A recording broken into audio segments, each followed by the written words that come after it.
สบายดีมื้อนี้เราจะมาสอนวิธีการเล่นสล็อตนั่นเองเนาะผู้ใดที่ว่าเข้าหน้าสล็อตแล้วมันเลือกได้เลยเลือกตามใจเลยว่าจะเล่นหยังแต่มื้อนี้แอดจะมาสอนโดยใช้เกมแคนดี้นั่นเองเนาะเกมนี้ถือว่าเป็นเกมฮอตของ VRC ของพวกเราเลยเข้ามาหน้าตาก็จะน่าฮักประมาณนี้เนาะสำหรับเกมสล็อตของเฮา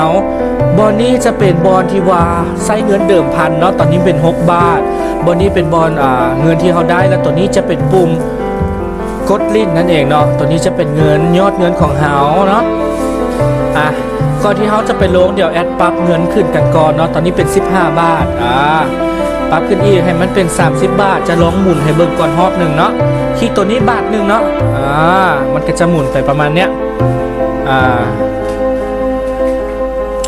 เจ้าและสำหรับผู้ใดที่ว่าอยากเพิ่มเงินเดิมพันกับเพิ่มได้เลยเนาะ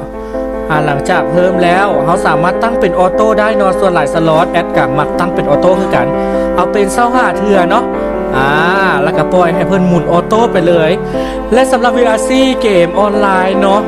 ครบวงจรกันเลยเด้อและสามารถเล่นได้ตลอด24 ชั่วโมงเนาะ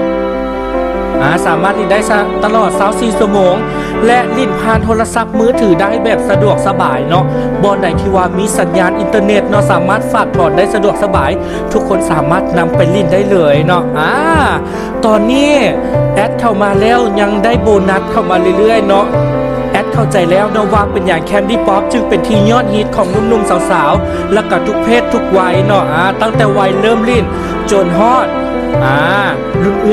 รุ่นพ่อแม่ของเรานั่นเองเนาะถือว่าสามารถลิ้นได้นั่นเองเนาะเขาขอสงวนสิทธิ์ก็แล้วกันเนาะสำหรับคาสิโนออนไลน์ของพวกเขาเนาะขอสงวนสิทธิ์เอาตั้งแต่18 ปีหรือว่า20 ปีขึ้นไปนั่นเองเนาะเพื่ออำนวยความสะดวกสบายในการบริการนั่นเองเจ้าผู้ใดที่ว่าเห็นคลิปนี้แล้วเนาะอย่าลืมไปมวนซื้อน้ำกันเนาะ VRC สบายดีมามวนน้ำกันเลยเด้อ